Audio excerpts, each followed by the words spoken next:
Hi there, it's Kevin with RogueDeckBuilder.com. Here with continuing the spoiler video. I had this recorded and now can't find the file. I thought I even uploaded it. That's how scattered I've been with the whole YouTube thing.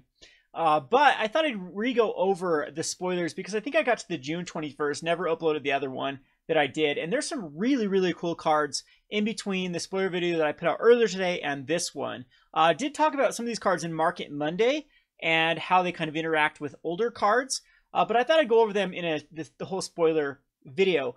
Overwhelming Splendor has actually caused me to buy a card. You can go back to Market Monday and see that I've really gone in on some of the curses, the particular one being Curse of Misfortunes, because it's not going to stop casual players from actually trying to make this card playable. And I think Curse of Misfortunes is the best way to ramp out Overwhelming Splendor. People have talked about Enduring Renewal being a good way to do so. Well, Curse of Misfortunes also does a good job without having the epic, meaning you can never cast another spell besides an enchantment per turn. In a curse deck, you're going to go get the Overwhelming Splendor, then you can go get another curse and eventually just lock out your opponent with curses. So I think that Overwhelming Splendor is going to see a lot of those casual type decks. I'm not quite sold that it's a playable card because it's 8 mana, and it's something that can just die and then all your opponent's creatures come back to how they were. Possibly you can shut them down with particular strategies,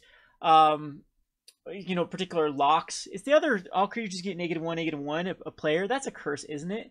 I can't remember if that one was from Innistrad or whatever set that came out of. But anyway, yeah, there definitely is a lot of synergies with the curse type cards. Let's go to the Champion of Wits. The 3 mana for when it enters the battlefield, you draw cards equal to its power. If you do, discard 2 cards. So you draw 2, discard 2, which is actually pretty good with Madness right now. I don't think that that's that underrated of an ability because, yeah, for 3 mana, that I kind of like this. Even like if you go back to like Animar, this feels very similar to Moldrifter, but you're not netting up cards, but it's still draw 2, discard 2. So you're looting for 3 mana. Delirium decks will like this, and the Eternalize for 7, you'll draw 4, then discard 2, but that is a very, very hefty Eternalize cost at that point. Pretty mixed feelings about this card. We'll just have to wait and see if there are any good like Delirium / Madness / self-mill type strategies to make this worthwhile. Is it better than something like Oath of Jace? Probably not. Oath of Jace nets you up 1 card. Is netting up the 1 card better than having a 2/1 on board and then having the ability 7 mana later down the road? I don't know. All right, Refuse to Cooperate. Refuse deals damage to target spells control equal to that spell's converted mana cost. No Ulamog at the moment. That'd be so fun to hit off Ulamog. Have 10 damage to the face.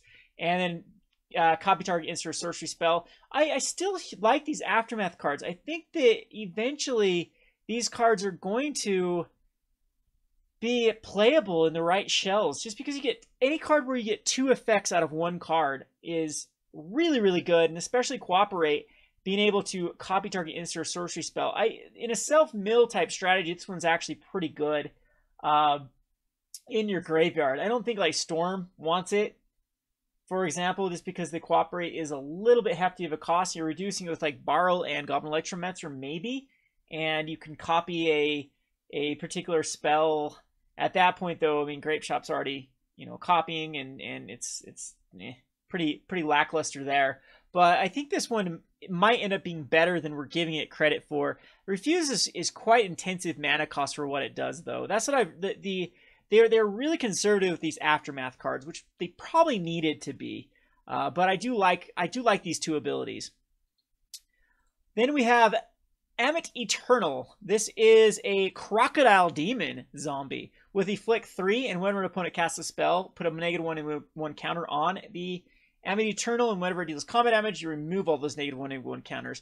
I think this card's going to be a little bit too hard to make it worthwhile. It's going to be a 4/4 immediately. Next turn, on the turn it can probably attack in. And so for 3 mana for 4/4 with Afflict 3, is that actually going to be playable? Still dies to Fatal Push if the Revolt is triggered. Still dies to Grasp of Darkness quite easily. I mean, actually, if your opponent does cast Grasp of Darkness, it kills it. So Harness Lightning 2 is going to be very easy to kill this thing. I don't think it's what the zombies want to be doing.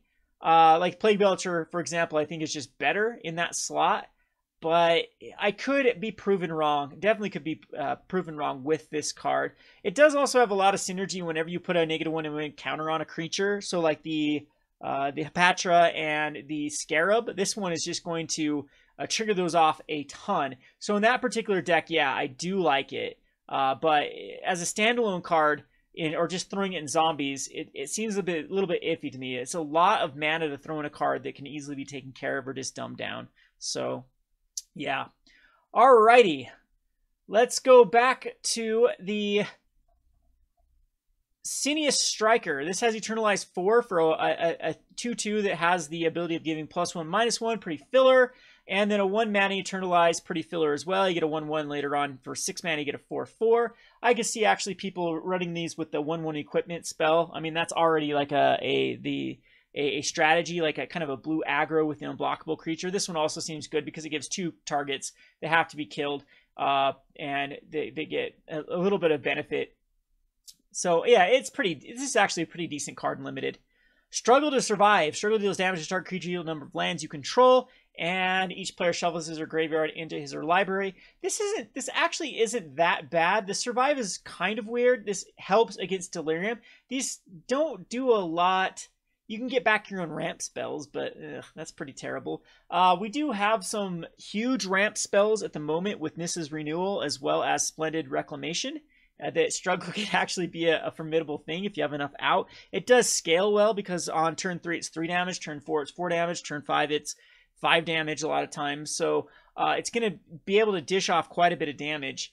But it doesn't do it to a creature, or only to a creature, not to opponent. So yeah, now I'm actually, why'd I read opponent? It's decent removal. Don't underestimate this in Limited. In Limited, it's pretty powerful. The Survive just doesn't seem like it does. Yeah, kind of a weird aftermath to pair with. All right, Farm Market. Destroy target attacking a blocking creature. Again, you're going to be picking these up in Limited like crazy. And then the aftermath is draw 2 cards and discard 2 cards for 3 mana. Very, very solid card. Insanely solid card in Limited. I don't think it is quite there for Constructed. I think there's just better things to do with your mana than even this Market at that point. But I mean, it is just pure gas. Destroy a creature, and then later on you can loot away some lands for a blue-white control deck, for example. Now we're on to the card that I think is insanely underrated, and I am so excited to build this card, is Torment of the Hailfire. This is an X and 2 black. You repeat this process X times. Each opponent loses 3 life unless that player sacrifices an on-land permanent or discards a card. To me, this just seems like it is Rakdos's return on crack.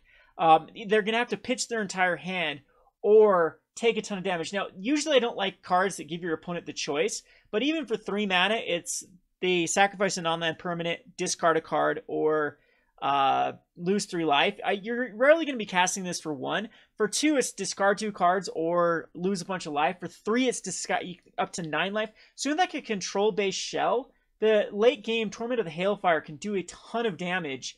And it's each opponent too, so yeah, this can end up being Commander. This could be a playable card, but it really starts to get a ton of value at 4, 5, or you put in for like 6 or 7 mana. That could easily be a finisher at that point. It is also something I could see this being run in an aggro-based shell. Again, it gives your opponent a lot of options. But all those options are quite powerful. 3 life is huge. Sacrifice and on-land permanent is big. I mean, with Whirl the Virtuoso in the format, it might not be as good as it could be without a bunch of and there is some token-based decks out there. But I don't know. To me, this card does seem very, very powerful for its effect.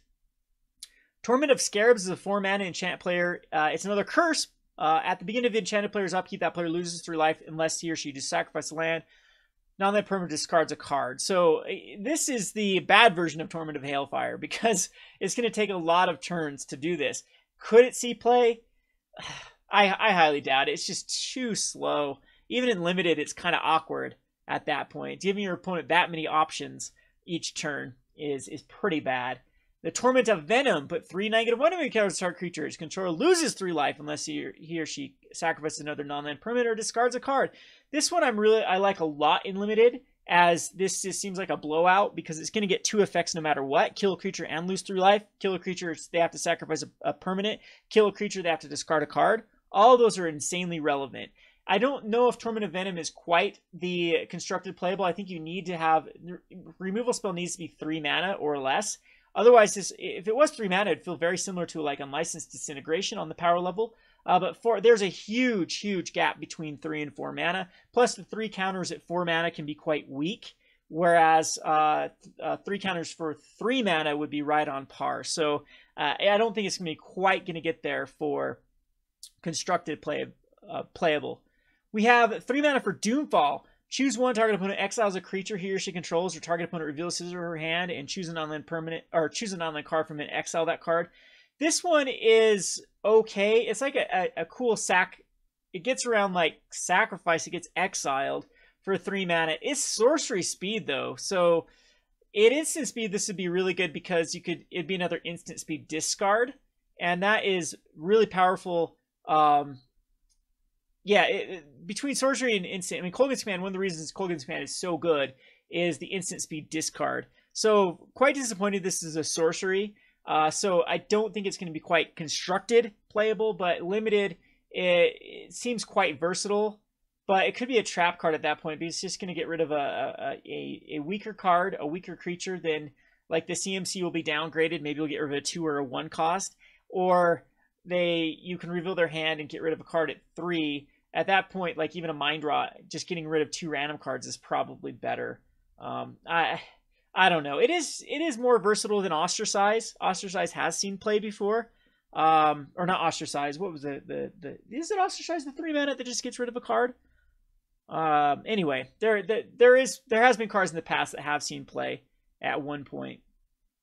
Then we're on to the Nibble Obstructionist. It is a flash flying and 3/1 for 3 mana, and you can cycle it for 3, and when you recycle it, you can counter target activated or triggered ability you don't control.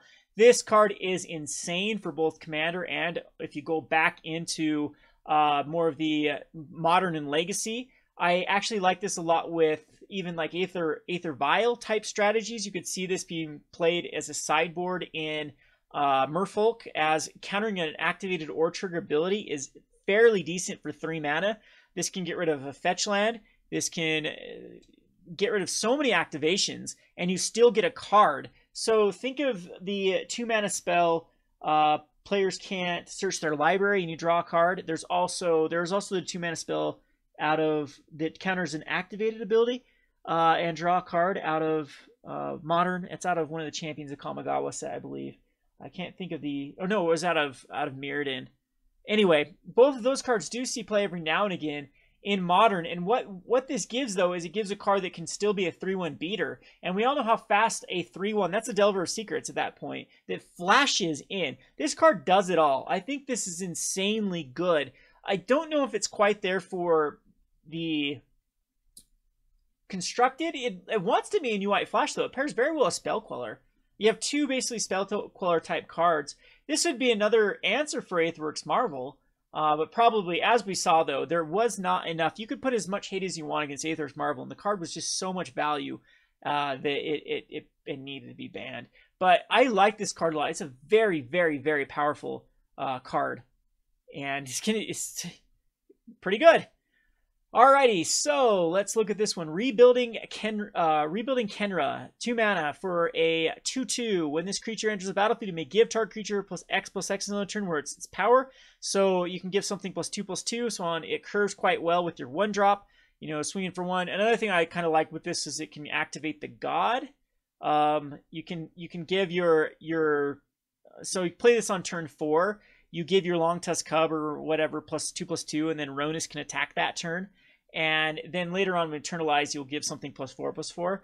I think this is actually a solid card. In Limited, it's very good. Constructed, it's right on the verge of being playable.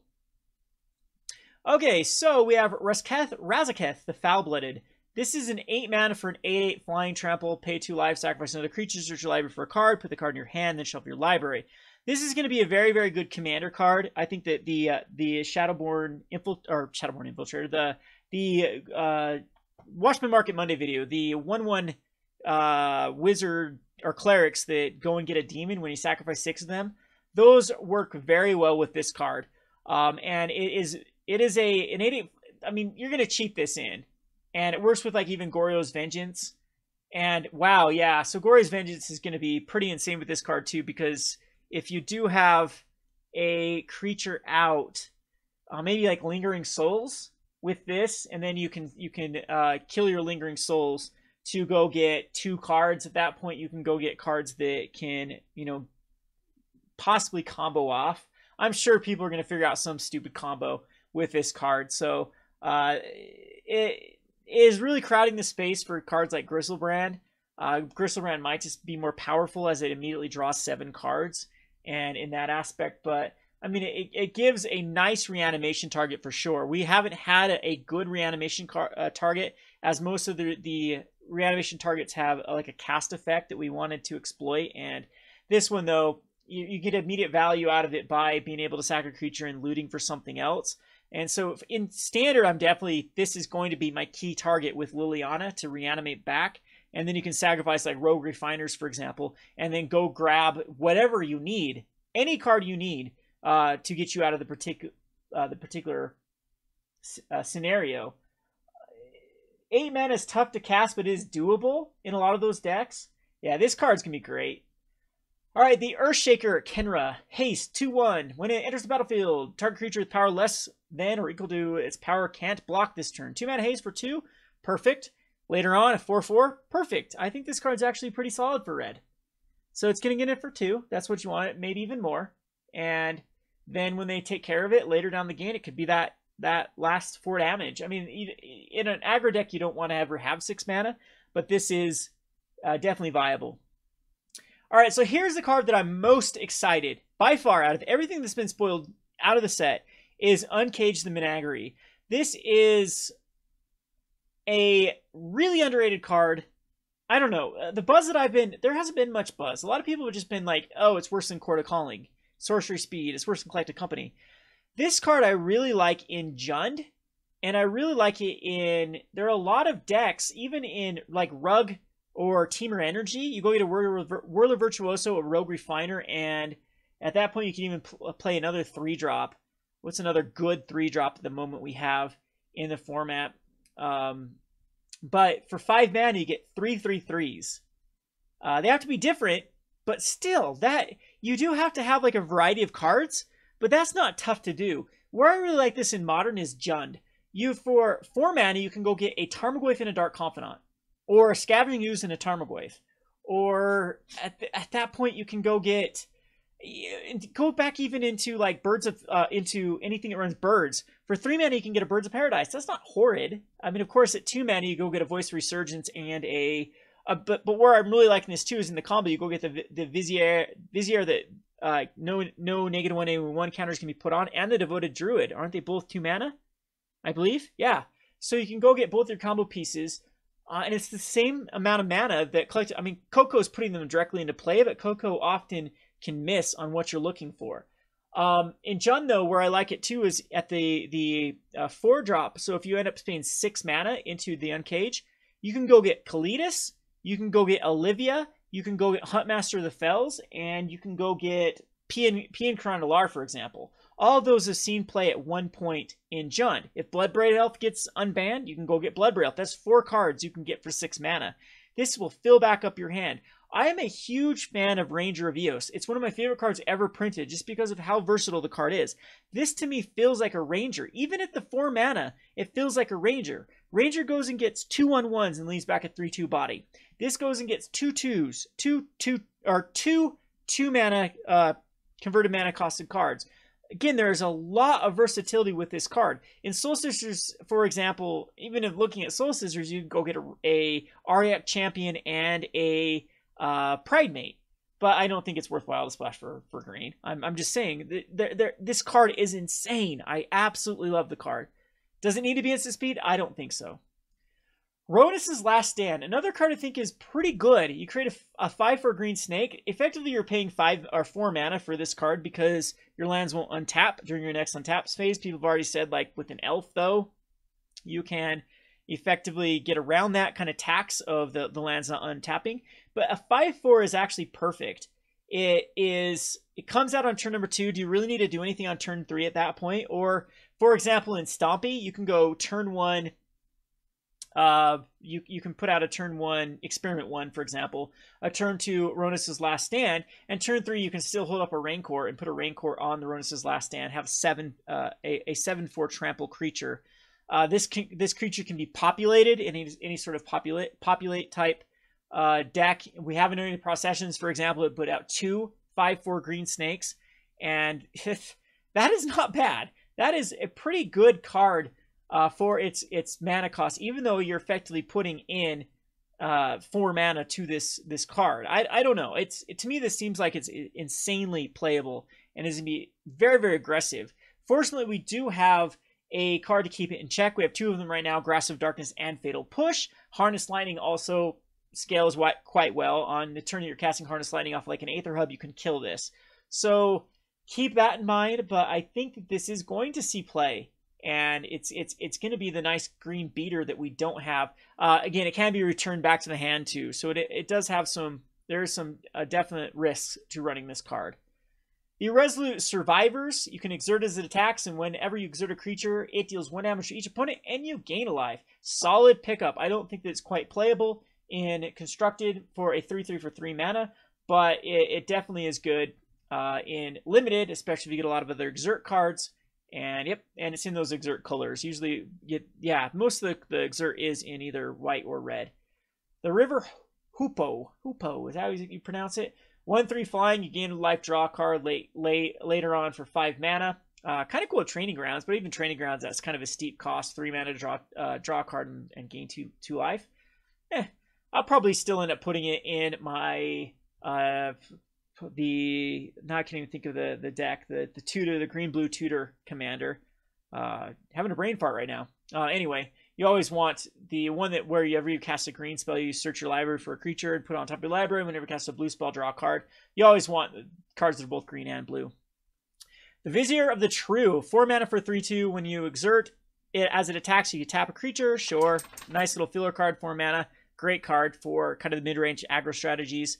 Steward of Solidarity, you can exert it to create a 1/1 white warrior creature token with Vigilance. Sure, not bad. Claim to Fame, you return target creature card with converted mana cost 2 or less from your graveyard to your battlefield, and target creature gets +2/+0 haste until end turn.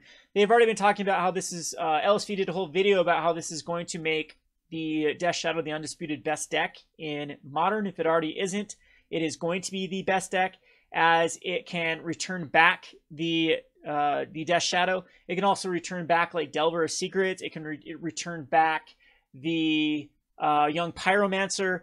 So for example, you return back Young Pyromancer, cast Fame, swing in for 4 that turn, and still have the 1/1 elemental token back. It gets Death Shadow, same thing, return back Death Shadow and give it haste for 3 mana. That is pretty solid. This is going to definitely see even play. You can right now you can bring back like a Grim Flayer at 2, a Winding Constrictor. Yeah, that does seem really, really powerful. You can still even get back your 3/2, your Scrapheap Scrounger for 3 mana and attacking for 5. So yeah, I really think this is one of the more powerful cards that is obviously going to see play in Modern and in Standard. The Fervent Paincaster, 3 mana for a 3/1. It deals 1 damage to target player, so it's got the kind of the Prodigal Sorcerer type effect. You can exert it to a creature for the Prodigal Sorcerer effect. So they've dumbed it down a little bit. Yeah, Prodigal Pyromancer, I guess, was the last one printed. They shifted this to red, and you have to exert it to deal damage. Too bad it didn't do 2 damage for exert. That does seem kind of weak. Oh well. Jera with Eyes Open, 4/3 for a 5 mana spell, Vigilance. When it enters the battlefield, you may search your library for a Planeswalker card, reveal it, put it in your hand, then shuffle your library. If a source would deal damage to a Planeswalker, you can prevent 1 damage of that. This card's actually good. It reminds me of Thalia's Lancer. So instead of getting a legendary creature, you're getting a Planeswalker. So it's another way to cast a Gideon. It's another way to get a Sorin. It curves actually very well with Sorin. And leads back a 4/3 Vigilance. Is that going to be enough? I mean, compare that to a 4/4 for Striker with Thalia's Lancer. This is something you can reanimate and then go get a Planeswalker. Yeah, it's solid. In the right shell, I do think it will see play. It might right now though with the Avacyn slot. I highly doubt that this is gonna be able to really. Still though, a Sorin though that seems pretty good. It seems a good curve to go Gideon, Jeru, and then Sorin. Allows you to play a lot less, or like even a one of a Johnny, one of Sorin. Those type of Planeswalker decks where you just want the one, and this can be kind of the two of that effectively gives them more copies. But, I mean, the toughness on this, I actually wish this would be a 3-4 rather than a 4-3, or at least a 4-4. It does protect your Planeswalker slightly by preventing one damage of that, damage that would be directed to a Planeswalker. So, yeah, Liliana, it seems pretty good too. Because you can go Liliana, and then if they end up killing it, then you cast Liliana and reanimating it. Not bad at all. I like it. All right, the Scarab God. Didn't talk about this one either. I think we got to right here. Yep, this is exactly where we got with the first spoiler video. The Scarab God is really, really powerful. This card, I think, is going to be a great little reanimation. Another reanimation card on a stick. It feels very similar to Whip of Erebos to me. And it doesn't exile them. So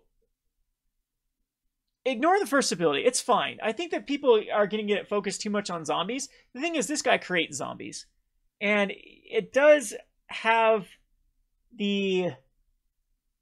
Like, your big stuff will only be 4... It does exile them, so you can't reanimate over and over. But so does, like, the Whip of Erebos. But these tokens actually stick around. It gets kind of cool with Populate later on in Commander. For example, in Casual. But Training Grounds, of course, is insane with this card, as it reduces the cost by 2. Yeah, but it makes all the littler creatures become bigger for 4 mana. So anything that was like a double strike creature, for example, even a Crypt Breaker comes back as a 4/4 if we're even still focused on the zombies. But of course, you want like ETB effects, haste type effects, creatures, and this just becomes really, really powerful. I mean, you don't get the haste and the lifelink like the Whip did, but you get a 4/4 that just sticks around forever. So I do think this is absolutely constructed playable. Out of all the gods, it's probably the most constructed playable.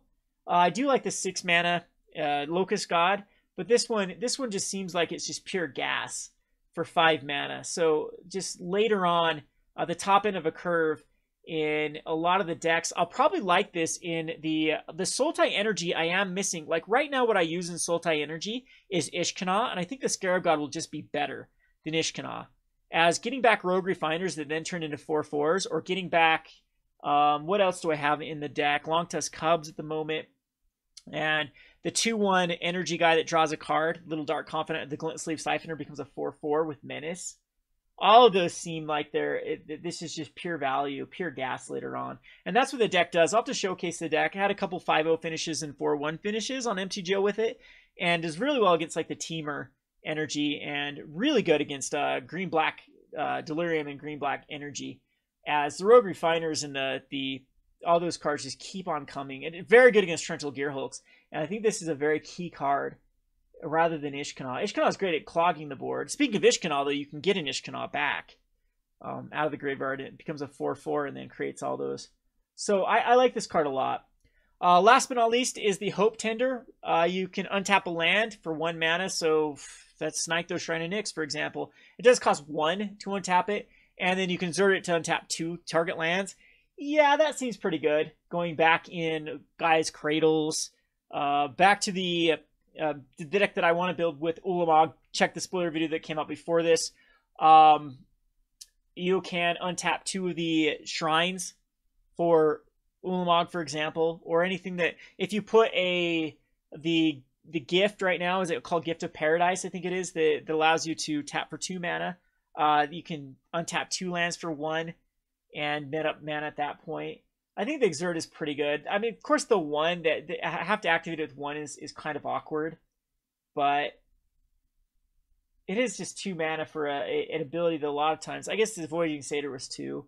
Don't know if Tooth and Nail quite wants it, but Tooth and Nail, there's a perfect example, because you put the enchantment on it that adds for either 1 mana, or the other enchantment adds for 2, and you're still netting up mana by untapping 2 lands.